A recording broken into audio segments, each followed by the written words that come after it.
thousands of guns that were used in crimes are likely not being traced by the feds. And that's all because police across California are failing to properly log them in a state database. As our joint investigation with the journalism nonprofit called Untraced discovered, that failure could jeopardize gun trafficking investigations crossing state and county lines. Here's senior investigative reporter Stephen Stock.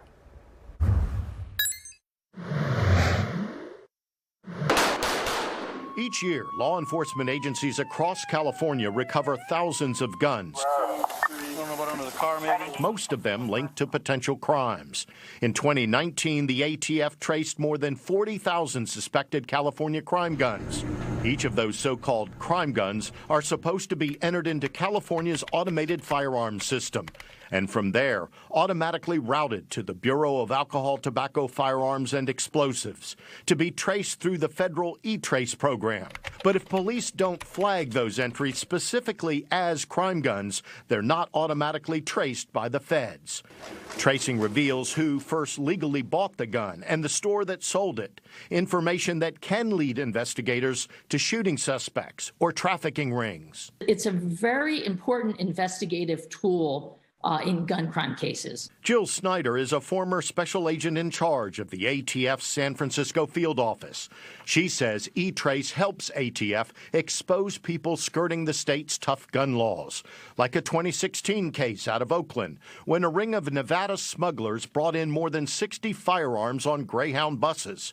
Police later tied some of those guns to 4 attempted murders and 3 homicides. It's intelligence information that assists you in your investigation to help you develop other potential suspects and to help you solve crimes.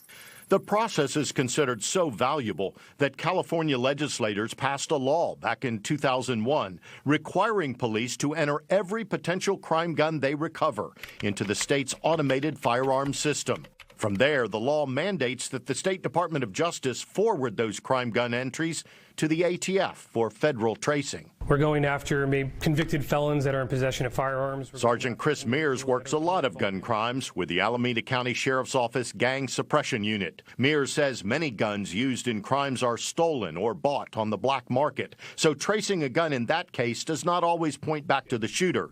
But he said entering information on potential crime guns does give the feds critical data. As far as who's gathering these firearms, who's selling these on the black market, and start pinpointing who we need to go after for our investigations. But our joint investigation with The Trace, a nonprofit newsroom dedicated to reporting on guns and gun violence, found that law enforcement agencies across California are failing to correctly log thousands of guns they recover each year into the state's automated firearms system.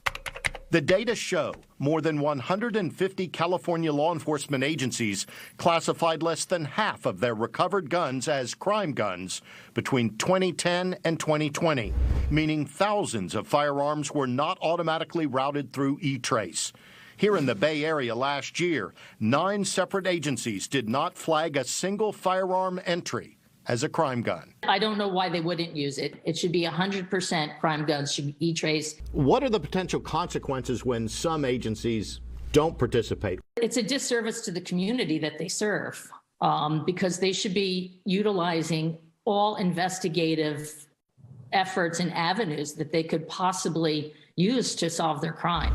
In total, California police failed to tag more than 90,000 suspected crime guns into the automated firearms system, about 1 out of every 4 guns that should have been automatically entered. Also next year, a new state law will require that Cal DOJ evaluate their own trace data and report back to lawmakers. It'll give our state tools to basically track illegal guns throughout California. Sacramento Assemblymember Kevin McCarty authored that new gun trace legislation. Unfortunately, in California, some of these unscrupulous gun dealers that make up for the lion's share of what we call crime guns. We can stop gun violence before it ever happens. Still, for McCarty's new law to be effective, local agencies will have to properly log all of their crime guns. Cal DOJ told us there is no penalty in the law for those agencies that do not comply. But DOJ did tell us they send yearly letters to agencies reminding them of their obligation to enter every crime gun they recover. I'm Stephen Stock, NBC Bay Area News. Thank you, Stephen. And if you have a story for our investigative unit, give us a call at 888-996-TIPS. You can also visit our website, NBCBayArea.com/investigations.